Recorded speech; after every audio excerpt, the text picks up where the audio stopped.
बिस्मिल्लाहिर्रहमानिर्रहीम। अस्सलाम वालेकुम, welcome to my YouTube channel. आज हम थॉमस की एक्सरसाइज 8.4 को स्टार्ट करने जा रहे हैं। इस लेक्चर में हम इसकी थ्योरी को डिस्कस करेंगे। अब पिछले तमाम एक्सरसाइज में हमें जो इंटेग्रल्स प्रोवाइड किए गए थे उनको हम आसानी से किसी भी मेथड को यूज करके सॉल्व कर सकते थे, लेकिन फॉर एग्जांपल हमारे पास एक इंटेग्रल आ जाता है इस तरह का कि integrals of x square minus A square into यहाँ पर है डिफरेंशियल ऑफ एक्स। तो अब हमारे पास प्रॉब्लम ये है कि हम इसको किस तरह सॉल्व, तो इस तरह के इंटेग्रल्स को सॉल्व करने के लिए हमारे पास एक न्यू मेथड आ गया कि हम उन इंटेग्रल्स के फंक्शन में ट्रिग्नोमेट्रिक फंक्शन को सब्स्टिट्यूट करेंगे और सब्स्टिट्यूशन को परफॉर्म करने के बाद जो हमें इंटेग्रल मिलेगा वो ऐसा इंटेग्रल होगा जिसको हम एवेलुएट कर सकते। तो इसलिए क्या करते हैं कि ट्रिग्नोमेट्रिक फंक्शन की सब्स्टिट्यूशन करके हम इस इंटेग्रल को आसानी से इंटीग्रेट कर सके। तो चलते हैं। Trigonometric function occur when we replace the variable of integration by a trigonometric function, यानी कि जो उस इंटेग्रल में यहाँ पर वेरिएबल x है तो इस x को जब ट्रिग्नोमेट्रिक फंक्शन से रिप्लेस किया जाएगा तो वो क्या होगा ट्रिग्नोमेट्रिक फंक्शन होगा। जो कि ज्यादातर जो सब्स्टिट्यूशन की जाएंगी वो एक तो ये होगा कि x is equal to a tan of theta होगा, इसके बाद x is equal to a sin of theta होगा और x is equal to a cos of theta होगा। इसके बाद और भी है a secant theta, a cosecant theta, a cot theta. ठीक है, तो वो भी सब्स्टिट्यूशन हम जो है वो स्पेसिफिक क्वेश्चन में उनको भी यूज करेंगे, लेकिन जो कॉमन सब्स्टिट्यूशंस है ट्रिग्नोमेट्रिक फंक्शन की वो ये तीनों ही है। अब ये तीनों कहाँ से आए? ये एक ट्राइंगल से। आपने जो है वो पाइथागोरस थ्योरम को पढ़ा होगा कि वो ट्राइंगल्स को डिफाइन करता है। वो किस तरह क्या करता है कि हमारे पास एक ट्राइंगल है, यहाँ पर मौजूद है, ट्राइंगल मौजूद है, तो यहाँ पर ये इसका परपेंडिकुलर होता है, ये इसकी बेस होती है और ये इसका क्या होता है, हाइपोटेन्यूज होता है, ये राइट ट्राइंगल होता है। अब यहाँ पर वो किस तरह डिफाइन करता है, साइन ऑफ थीटा जो होता है वो ये जो परपेंडिकुलर है यानी कि P ओवर हाइपोटेन्यूज के इक्वल होता है। जो कॉस ऑफ थीटा होता है वो होता है ये जो बेस है यानी कि B ओवर हाइपोटेन्यूज के इक्वल होता है और जो टू tan थीटा होता है वो परपेंडिकुलर ओवर बेस के इक्वल होता है। अब इसको भी याद करने का एक तरीकाकार है कि अगर आप जो उर्दू लैंग्वेज को जानते हैं तो आप ये तीन वर्ड जो हैं वो याद कर लें तो आप इनको आसानी से याद कर सकते हैं कि जो परपेंडिकुलर ओवर हाइपोटेन्यूज क्या होता है, बेस ओवर हाइपोटेन्यूज क्या होता है और परपेंडिकुलर ओवर बेस क्या होता है। वो क्या है कि आप जो तीन वर्ड यूज करेंगे वो होंगे ऊ, कू और अक। ठीक है, अब ऊ का मतलब है साइन को डिफाइन कर रहा है, यानी कि जो ऊ की आइन है इसका मतलब अमूद और वाह का मतलब है वतर, यानी कि अमूद बटा वतर जो होगा, वितर जो होगा वो क्या होगा, साइन थीटा को रिप्रेजेंट करेगा। जो कू है यानी कि कैदा बटा वतर होगा, ये बेस को हम कैदा कहते हैं और जो हाइपोटेन्यूज उसको वतर कहते हैं, तो ये क्या होगा, ये कॉस को रिप्रेजेंट करेगा। इसके बाद जो टैन आता है अक यानी कि अमूद बटा कैदा। ठीक है, जो पहला वर्ड होगा वो नोमिनेटर को जो है वो रिप्रेजेंट कर रहा है और जो बाद का दूसरा वर्ड है इस किसी भी लफ्ज का, इस अक का, वो किसको रिप्रेजेंट कर रहा है, डिनोमिनेटर को। तो ये क्या होगा, अक यानी कि परपेंडिकुलर ओवर बेस। तो ये इसको याद करने की टेक्निक थी जो कि हमने यूज कर ली। अब हम अपने असली जो मकसद है उसकी तरफ मूव करते हैं। अब फर्ज किया कि ये हमारे पास एक ट्राइंगल है जिसमें जो इसका परपेंडिकुलर है वो बराबर है x के और जो इसकी बेस है वो बराबर है किसके, a के, और जो इसका हाइपोटेन्यूज है वो बराबर है किसके, x square plus a square के। अब यहाँ पर क्या होगा कि अगर हम इस x को लिखना चाहें तो ये x किसके इक्वल होगा, वो इक्वल होगा tan ऑफ थीटा के। तो ये किस तरह हमने लिखा, तो अगर आप गौर करें तो ये जो यहाँ पर ये जो ट्राइंगल है इसमें जो tan थीटा होगा वो किसके इक्वल था, हमने पहले भी रिप्रेजेंट कर सके हैं, बेस परपेंडिकुलर बेस के इक्वल था। तो यहाँ पर परपेंडिकुलर क्या है, वो हमारे पास है x और बटे में क्या है, बेस। तो बेस हमारे पास क्या है, a है, तो a मौजूद है। तो अगर हम यहाँ से x की वैल्यू निकालें तो x इक्वल हो जाएगा ना a tan ऑफ थीटा के इक्वल हो जाएगा। ठीक है, तो ये जो x होगा यहाँ पर यानी कि अमूद यानी कि परपेंडिकुलर की जगह पर हम ये लिख सकते हैं a tan ऑफ थीटा। ठीक है, तो इसी लिहाज से अगर आप यहाँ पर अब ये कैसे आया कि ये जो एक्स स्क्वायर प्लस ए स्क्वायर होगा ये इक्वल होगा ए सीकेंट ऑफ थीटा के, ये किस तरह आया, इसको भी किस तरह उसने डिफाइन किया है मैं आपको रिप्रेजेंट करके दिखाता हूँ। अब यहाँ पर अगर गौर करें तो ये जो हमने क्या किया कि ये हमारे पास क्या था, ए स्क्वायर प्लस एक्स स्क्वायर था। तो अब हमने क्या करना है कि एक्स की जगह पर तो हमने क्या रखा है, ए tan ऑफ थीटा रखा है, तो हम ए स्क्वायर प्लस एक्स की जगह पर क्या लिखेंगे, ए tan ऑफ थीटा, वो क्या बनेगा का स्क्वायर, तो ये ए स्क्वायर और tan ऑफ थीटा का स्क्वायर बन जाएगा। तो जब हम इसमें से ए कॉमन लेंगे तो ये क्या बनेगा 1 plus tan square of theta बन जाएगा। ये जो 1 plus tan square of theta होता है ये एक आइडेंटिटी होती है, वो इक्वल होती है a into secant square of theta के, क्योंकि हम जानते हैं, हमने आइडेंटिटी पढ़ रखी है कि जो 1 plus tan square of theta होता है वो इक्वल होता है सीकेंट स्क्वायर ऑफ थीटा के। ठीक है, तो वो आइडेंटिटी यूज कर ली। अब हमें वैल्यू किसकी चाहिए, इसके अंडर रूट की, तो दोनों तरफ अगर हम अंडर रूट को अप्लाई कर देंगे, यहाँ पर भी अंडर रूट, यहाँ पर भी अंडर रूट, ठीक होगा, यहाँ पर भी अंडर रूट होगा, तो ये जो सीकेंट थीटा होगा ये क्या होगा, पॉजिटिव होगा, तो ये a into secant of theta होगा। ठीक है ना, पॉजिटिव ही रहेगा क्योंकि स्क्वायर जब कैंसिल होगा तो इस पर हम मॉड भी लगाएंगे। अब ये मॉड किस तरह लगाया हमने, क्योंकि इसका अंडर रूट ले रहे हैं तो अंडर रूट के बाद जो रकम आएगी हमारे पास वो एक पॉजिटिव आएगा, और जो सीकेंट थीटा होगा उसको हम उस एंगल में रखेंगे, उस डोमेन में बाउंड करके रखेंगे जिसमें वो पॉजिटिव था। ठीक है, इसको आगे उसने एक्सप्लेन किया, उसको बाद में देखते हैं। अच्छा, ये क्या आ गया, ए सीकेंट स्क्वायर ऑफ थीटा, दोनों तरफ अंडर रूट लेंगे तो ये क्या बनेगा, ये बन जाएगा ना square root of a square plus x square is equal to a secant of theta. बिल्कुल सेम एज इट इज ही आपने अगर आप इस ट्राइंगल की तरफ देखें, इस ट्राइंगल की तरफ देखें तो एक्स ये है, ए ये है और ये जो बेस ये है। अब यहाँ पर जो साई थीटा की वैल्यू निकालेंगे तो क्या बनेगी, एक्स ओवर ए बनेगा, और एक्स यहाँ पर क्या है कि अगर हम x की जगह पर रिप्लेस करेंगे, क्या रिप्लेस करेंगे, हम वो करेंगे ए साइन ऑफ थीटा। ठीक है ना, तो वो मतलब जो है वो ये जो टर्म होगी यानी कि बेस होगा वो किसके इक्वल होगा, ए कॉज ऑफ थीटा के। ये रिप्रेजेंट, ये देखे ना अगर हम, तो ये जो है वो सब्स्टिट्यूशन करके उसने दिखा दिया, तो मैं दोबारा इसको एक्सप्लेन करने की जरूरत नहीं है। इसके बाद ये इसकी बारी आ जाती है, तो ये एक्स ये है, ए ये गिवन है, तो हम इसके ये निकाल सकते। अब ये कैसे निकाला हमने और ये कैसे निकाला, ये कैसे निकाला, ये तो पिथागोरस थ्योरम आप जो है वो पढ़ चुके हैं कि ये जो वतर होता है यानी कि जो हाइपोटेन्यूज होता है उसका जो स्क्वायर होता है वो बेस और जो परपेंडिकुलर स्क्वायर के सम के इक्वल होता है। ठीक है ना, तो उसी से हमने ये वैल्यूज निकाली है। अब यहाँ पर जो गिवन है इस ट्राइंगल में सिर्फ ए और एक्स गिवन है। जो तीसरी जो टर्म है जो कि अंडर रूट वाली है, स्क्वायर रूट वाली है, वो हमने खुद निकाली है। ठीक है, तो ये तीनों आपने जो है वो डिस्कस कर लिए। अब हम आगे, अब इसने स्क्वायर रूट कैसे लिया ना, तो स्क्वायर रूट कैसे लिया और उसके बाद उस पर मॉड कैसे आया। तो मॉड का मकसद ये था कि जो स्क्वायर के बाद जो अंडर रूट कैंसिल हुआ यहाँ पर अगर हम देखें तो ये जब स्क्वायर रूट हमने लिया उसके बाद मॉड आया, तो मॉड किस लिए आया, क्योंकि स्क्वायर था, तो इसका मतलब जो सीकेंट की वैल्यू है तमाम पॉजिटिव होंगे, और जब तमाम पॉजिटिव वैल्यूज आएंगी तो वो एक स्पेसिफिक डोमेन में आएगी सीकेंट की वैल्यू, तो वो क्या होगा माइनस पाई बाय 2 से पाई बाय 2 के दरमियान होगा।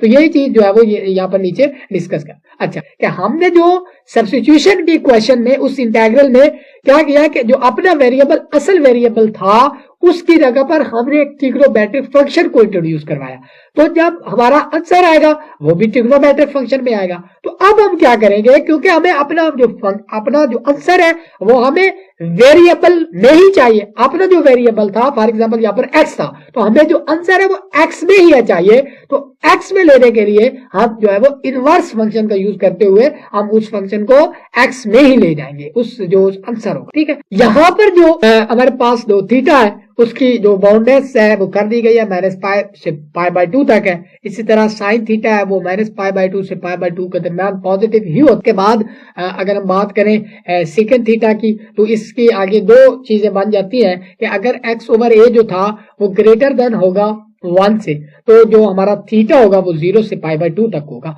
अगर वो लेस देन है -1 से ठीक है, तो वो हमारा जो थीटा होगा वो π/2 से लेकर पाई तक होगा।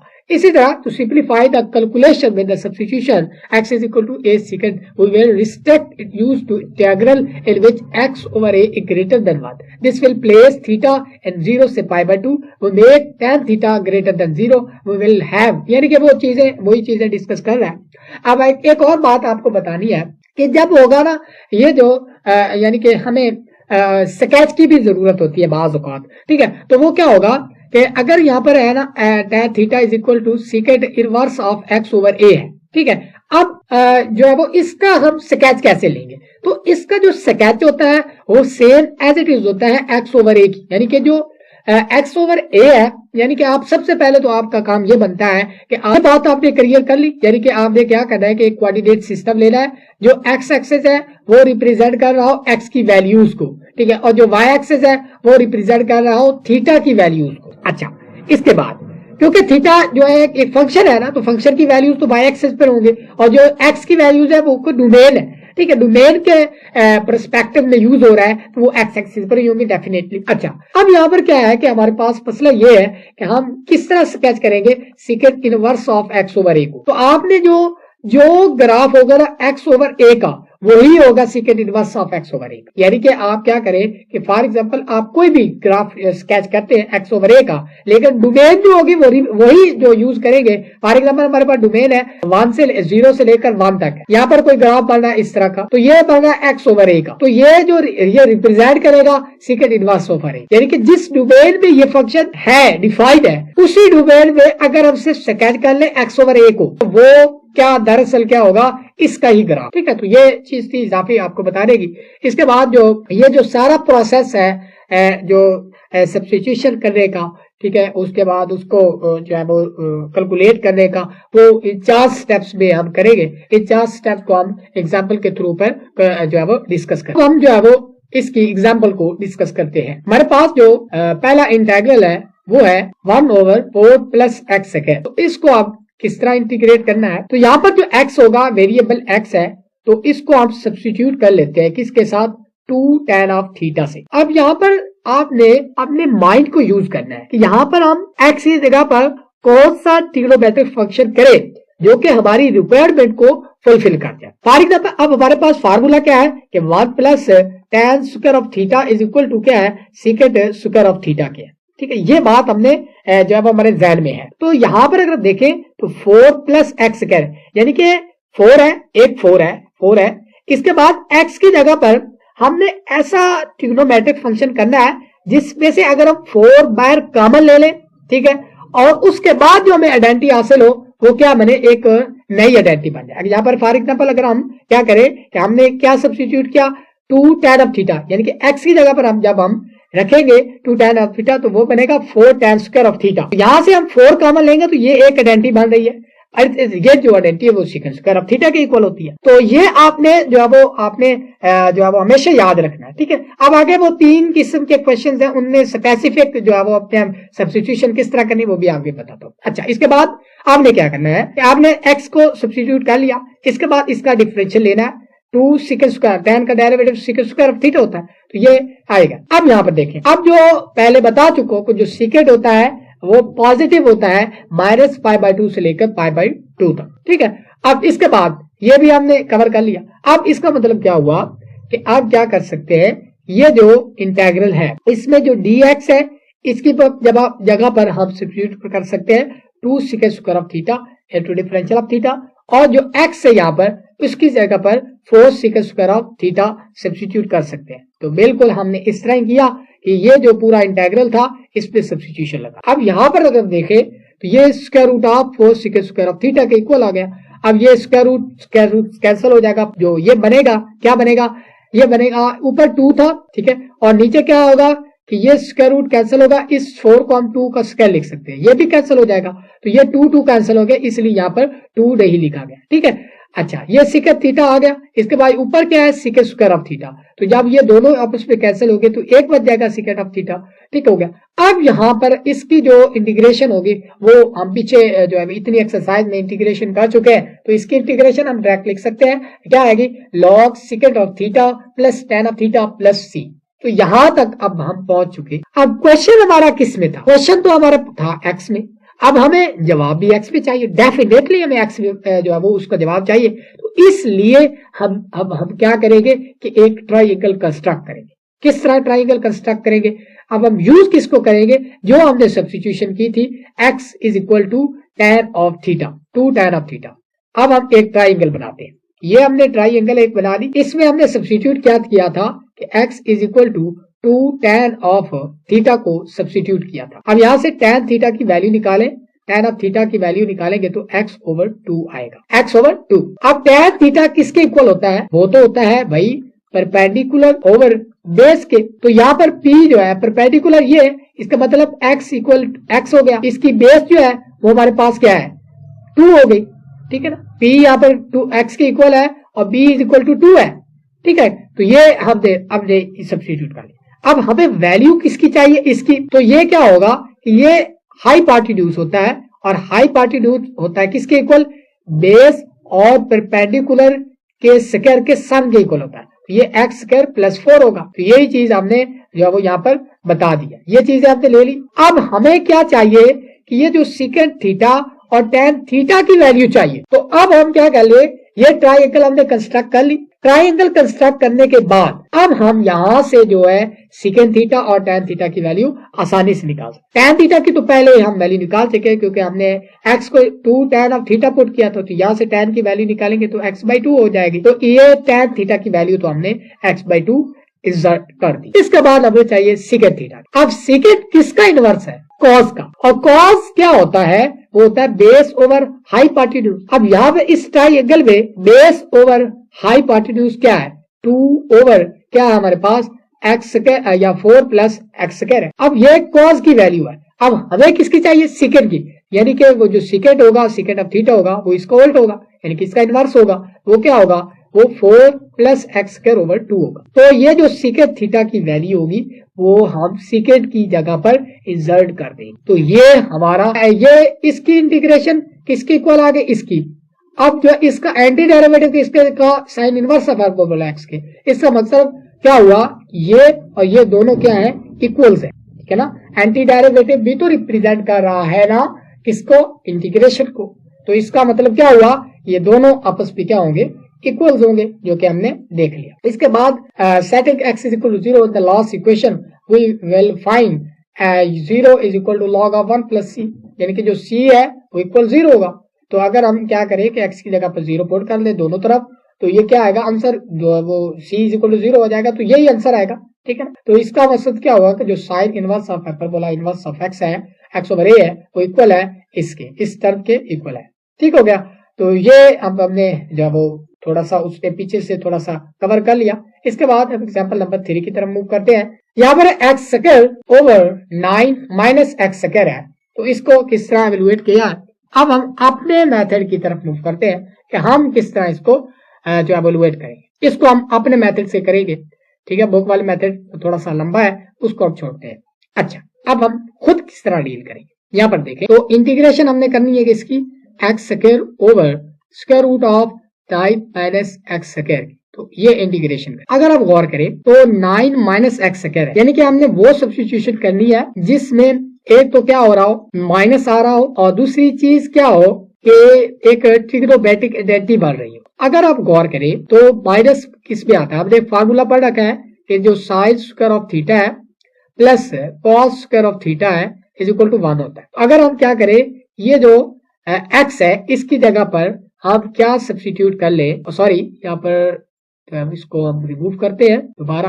अच्छा, x की जगह पर हम रिप्लेस क्या करेंगे? अगर हम रिप्लेस कर दे 3 साइन ऑफ थीटा को, इसका अगर हम डेरिवेटिव लेंगे तो क्या बनेगा? 3 कॉस ऑफ थीटा, ठीक है। तो अब हम इसको सब्स्टिट्यूशन करते हैं। x की जगह पर हमने रिप्लेस किया 3 साइन ऑफ थीटा को, x स्क्वायर क्या होगा? वो होगा 9 साइन स्क्वायर ऑफ थीटा होगा, बटे में क्या होगा? स्क्वायर रूट ऑफ किसका? 9। तो 9 आ गया, माइनस x की जगह पर वही 9 साइन स्क्वायर ऑफ थीटा होगा, और डी थीटा यानी कि अच्छा यहाँ पर dx किसके इक्वल होगा? वो होगा 3 cos of theta into D of theta, ठीक है। ये सारी सब्स्टिट्यूशन हो गई। अब हम इसको मजीद देखते हैं। अच्छा, यहाँ पर क्या होगा? तो अगर हम देखें यहाँ पर बनेगा ये 9 साइन स्क्वायर ऑफ थीटा होगा। अब यहाँ पर देखें ना कि यहाँ पर है 9 minus 9 sine square of theta, तो यहाँ पर 9 कॉमन ले लें तो 1 minus sine square of theta होगा। और जो 1 minus sine square of theta है तो वो किसके इक्वल है, वो है कॉस स्क्वायर ऑफ थीटा के। तो ये बन गया 9 कॉस स्क्वायर ऑफ थीटा के। तो अब हम इसका स्क्वायर रूट ले तो वो बनेगा 3 कॉस ऑफ थीटा के इक्वल, और इनटू क्या है 3 कॉस ऑफ थीटा है और इनटू डी ऑफ थीटा है। ठीक हो गया। अब हम इसको दोनों को कैंसल आउट कर सकते हैं, तो ये क्या बनेगा, हमारे पास आंसर क्या आएगा, यहाँ पर देख सकते हैं। तो ये आंसर आएगा integration of 9 sine square of theta into differential of theta. ठीक हो गया। अब हम इसको डबल एंगल फार्मूला की मदद से जो है वो सॉल्व कर सकते हैं। किस तरह, ये जो साइन स्क्वायर ऑफ थीटा है कि अब हमारे पास क्या था, साइन स्क्वायर ऑफ थीटा वो किसके इक्वल होता था, 1 minus cos of 2 theta over में क्या होता था, 2 होता था। ठीक हो गया। तो इसी को सेम जो है वो हम यूज करेंगे कि ये हमारे पास क्या है 9, तो यहाँ पर हम 9 तो बाहर आ जाएगा और साइन स्क्वायर ऑफ थीटा की जगह पर हम लिख सकते हैं 1 minus cos of 2 theta over 2। तो ये 9 इंटीग्रेशन 1/2 की अलग हो जाएगी डी ऑफ थीटा, माइनस क्या होगा ये डाइट बाहरी और कॉस ऑफ 2 थीटा की और बटे में 2 होगा और इसकी अलग इंटीग्रेशन हो जाएगी। तो ये 9/2 और जो 1 की इंटीग्रेशन होती है थीटा होती है माइनस 9/2 बाहर, और जो कॉस थीटा की इंटीग्रेशन होती है साइन ऑफ 2 थीटा ओवर पे क्या होगा कि इसका जो हमारे पास है थीटा एंगल है उसका डेरिवेटिव हम नीचे डिवाइड कर। ठीक हो गया। तो ये अगर हम गौर करें तो ये क्या बनेगा, दोनों में से अगर हम 9/2 कॉमन ले लें, 9/2 कॉमन लिया तो यहाँ पर क्या बनेगा theta minus sine of 2 theta और बाई 2। ठीक हो गया। तो इसके बाद प्लस सी भी करना है जब इंटीग्रेशन कंप्लीट हो जाए, प्लस सी हो गया। अच्छा, अब हमने क्या करना है, ये जो थीटा साइन थीटा, ठीक है, इसकी जगह साइन 2 थीटा, तो इसकी जगह पर हमने एक्स डलाना है, यानी कि ये हमारा आंसर तो आ गया, लेकिन हमारा आंसर जो है वो आ रहा है किसमें, एक्स पे नहीं आ रहा, थीटा पे आ रहा है, जिस पे आपने उसको सब्स्टिट्यूट किया था। अब हमें जो हमारा आंसर है वो हमें चाहिए किसमें, एक्स पे ही चाहिए। तो इसलिए हम क्या करेंगे, अब हम यहाँ पर मजीद क्या कर सकते हैं कि 9/2 इनटू थीटा माइनस ये जो साइन 2 थीटा है इसकी जगह पर हम लिख सकते हैं ना, ये इक्वल होता है ना sine 2 sine theta cos theta, तो ये लिख सकते हैं 2 साइन ऑफ थीटा और कॉस ऑफ थीटा। ठीक है, और बटे में क्या होगा 2 और प्लस क्या कर लेंगे सी हो जाएगा, 2 कैंसिल हो जाएगा, तो ये 9/2 इनटू थीटा माइनस ये क्या बनेगा sine of theta into cos of theta और प्लस क्या कर लेंगे सी कर लेंगे। तो ये अब हमने कर लिया। अब हम क्या करेंगे यहाँ पर कि एक ट्राइंगल बनाएंगे और उस ट्राइंगल की मदद से साइन थीटा कॉस थीटा और थीटा की वैल्यू हो पाएगी। अब हमने सब्स्टिट्यूट किया था, शुरू से सब्स्टिट्यूट क्या किया था, अब हम देखते हैं वो क्या था, x is equal to 3 sine of theta था। हमने सब्स्टिट्यूट क्या किया था कि x is equal to 3 sine of theta, तो यहाँ पर साइन थीटा की वैल्यू निकालेंगे जब हम, वो क्या होगी x/3 होगा, x/3। अब यहाँ पर हम ट्राइंगल बनाते हैं, तो आप ट्राइंगल बना ले, खुद ही राइट ट्राइंगल बना ले। तो साइन थीटा होता है वो किसके होता है, परपेंडिकुलर ओवर हाइपोटेन्यूज के इक्वल होता है। अच्छा, यहाँ पर क्या है कि x किसके परपेंडिकुलर के, तो ये x आ गया, और हाइपोटेन्यूज किसके इक्वल है, वो है 3 के इक्वल। तो अब हमें किसकी वैल्यू चाहिए, इसकी वैल्यू चाहिए यानी कि बेस की। अब हम जानते हैं जो हाइपोटेन्यूज का स्क्वायर होता है वो इक्वल होता है जो कि बेस का स्क्वायर और प्लस किसके परपेंडिकुलर का स्क्वायर। तो यहाँ पर हाइपोटेन्यूज हमारे पास क्या है 3 है यानी कि 9 हो जाएगा, और जो परपेंडिकुलर है वो क्या है x का स्क्वायर है, और हमें चाहिए क्या बेस का स्क्वायर यानी कि बेस का स्क्वायर। तो यहाँ पर अगर हम कैलकुलेट करें तो ये 9 minus x square is equal to क्या बन जाएगा बेस का स्क्वायर। तो जब हम दोनों तरफ स्क्वायर रूट लेंगे तो इसकी वैल्यू क्या आएगी, square root of 9 minus x square. Okay हो गया। तो यही जो वैल्यू है हमने यहाँ पर निकाल ली। अब यहाँ पर भी आप देख सकते हैं ये ट्राइंगल उसने बनाई है और इसकी वैल्यू निकाल ली। अब यानी कि हमारा काम क्या है कि जो हमने सब्स्टिट्यूशन की थी उसी को इस्तेमाल करते हुए एक ट्राइंगल को कंप्लीट करना, राइट एंगल, उसको कंप्लीट करने के बाद उससे जो हमारी चीजें रिक्वायर्ड चीजें वो निकाल। तो यहाँ पर हमारी चीजें रिक्वायर्ड क्या है, हमारा एक तो क्या है थीटा है और दूसरा साइन थीटा कॉस थीटा। जो थीटा है उसकी वैल्यू क्या होगी, अब हमने क्या सब्स्टिट्यूट क्या किया था, x is equal to 3 sine of theta. अब हमें थीटा चाहिए तो ये x/3 is equal to sine of theta होगा। थीटा चाहिए तो इसलिए आप क्या कर सकते हैं, यहाँ पर साइन इनवर्स ऑफ क्या लिखेंगे, x/3। ठीक है, तो ये आएगी किसकी, थीटा की value in term of x आ जाएगी। ठीक है, तो यही चीज जो थीटा की वैल्यू थी हमने यहाँ पर थीटा की जगह पर यहाँ पर पुट कर ली। इसके बाद साइन थीटा की वैल्यू, साइन थीटा की वैल्यू तो x/3 थी, तो ये x/3 हमने लगा दी। इसके बाद जो कॉस थीटा की वैल्यू थी वो अब हम ट्राइंगल को यूज करेंगे, जो हमने ट्राइंगल बनाई है ये वाली। अब कॉस क्या होता है, यहाँ पर ये परपेंडिकुलर है, ये हाइपोटेन्यूज है, ये बेस है, और जो कॉस हमारे पास था वो किसके इक्वल था, वो था बेस ओवर हाइपोटेन्यूज। तो बेस हमारे पास क्या है, ये हमारे पास है 9 - x² बाई, और हाइपोटेन्यूज 3 है, तो हम जो है क्या कर सकते हैं कि ये 9 - x² का स्क्वायर रूट ओवर 3 यहाँ पर पुट कर सकते हैं। यहाँ पर देखें, और प्लस क्या कर लेंगे, c। तो अब हम 9/2 को अंदर सब के साथ मल्टीप्लाई भी कर सकते हैं, ना मल्टीप्लाई भी करें तो कोई फर्क नहीं पड़ेगा, तो ये हमारा रिक्वायर्ड आंसर हो जाएगा। तो ये था सारा प्रोसेस जो कि आपने इन क्वेश्चन को करते वक्त डील करना है।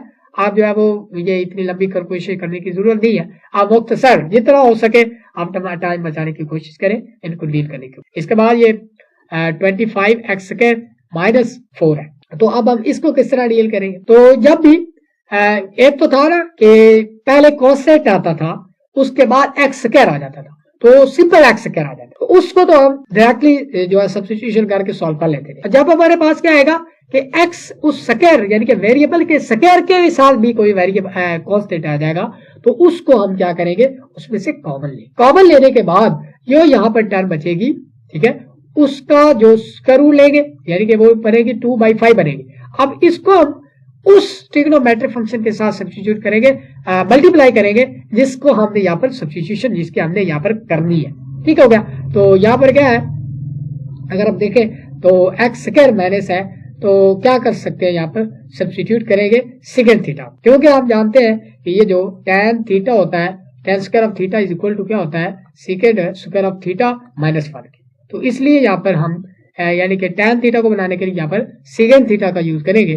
तो क्या, अब हम इस सेकेंड थीटा की जगह पर यहाँ पर मल्टीप्लाई करेंगे किसको, 2/5। ठीक है, तो ये x को हमने सब्स्टिट्यूट किया, डेरिवेटिव लिया, इसकी जगह पर हमने सब्स्टिट्यूशन लगाई, और हमने क्या कर लिया, ये आंसर हमने देख लिया। यानी कि देखें तो यहाँ पर ये 2/tan ऑफ थीटा, और tan थीटा की जब हम जो वो ये आ गया 2/tan थीटा, तो जब हम dx की जगह पर उसकी वैल्यू क्या थी हमारे निकाली वो डालेंगे, और इसके बाद जो हमारे पास थी इस ट्रिग्नोमेट्रिक फंक्शन, ये जो सारा प्रोसेस था उसकी वैल्यू डालेंगे।